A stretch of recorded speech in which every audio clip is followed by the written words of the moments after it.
Perkenalkan, nama saya Randaria, saya dari jurusan Manajemen Lokalis 1. Saya akan mempresentasikan hasil kerja saya dari materi bab 8, Kepemimpinan. Kepemimpinan dapat diartikan sebagai suatu kemampuan untuk mempengaruhi dan memotivasi suatu kelompok atau orang-orang ke arah tercapai tujuan. Definisi ini diharapkan dapat mencakup semua pendekatan dewasa dan secara sepiritas hampir sama dengan definisi manajemen. Apabila kembali pada definisi semula, maka sumber pengaruh terhadap kelompok dapat bersifat formal, seperti yang diadakan dalam tingkatan manajerial dari suatu organisasi.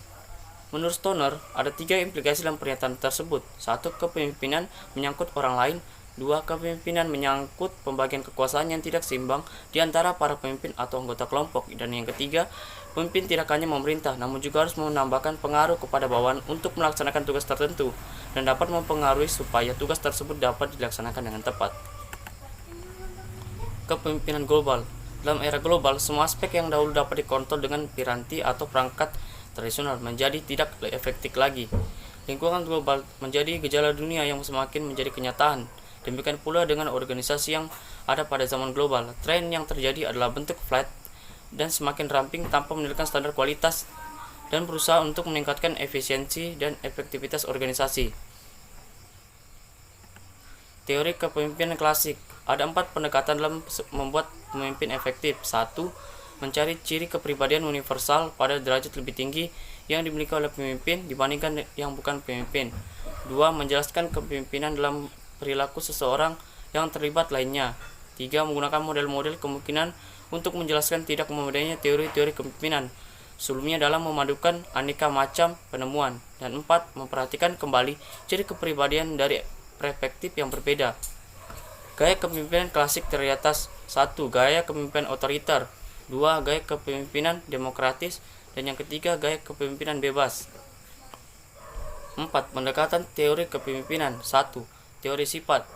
Teori sifat kepemimpinan adalah teori yang menekankan sifat kepribadian sosial, fisik, atau intelektual yang membedakan pemimpin dengan yang bukan pemimpin. Yang kedua, perilaku. Teori perilaku kepemimpinan adalah teori-teori yang mengumpulkan bahas perilaku spesifik, membedakan pemimpin dengan yang bukan pemimpin. Yang ketiga, teori situasional, Hersey dan Blanchard. Teori situasional merupakan teori yang memfokuskan pada persiapan pengikut. Kepemimpinan yang berhasil dicapai dengan memilih gaya kepemimpinan yang tepat, ia tergantung pada tingkat kesiapan atau kedewasaan pada pengikutnya. 4. Teori kontingensi. Teori-teori sebelumnya dirasakan kurang memuaskan dalam menjelaskan hal-hal bersifat situasional. Hubungan antara gaya X dan situasi gaya A, gaya Y pada situasi B, dan gaya Z yang menggunakan situasi C masih sulit untuk dimengerti. Pendekatan baru terhadap kepemimpinan. Teori atribusi. Teori ini mengemukakan bahwa kepemimpinan semata-mata merupakan suatu atribusi yang dibuat orang mengenai individu-individu lain. Dalam kerangka ini dapat ditemukan bahwa seseorang pemimpin menyandang ciri-ciri kecerdasan, kepribadian ramah tamah, keterampilan verbal yang kuat, keagresifan, pemahaman, dan kreativitas. Teori karismatik.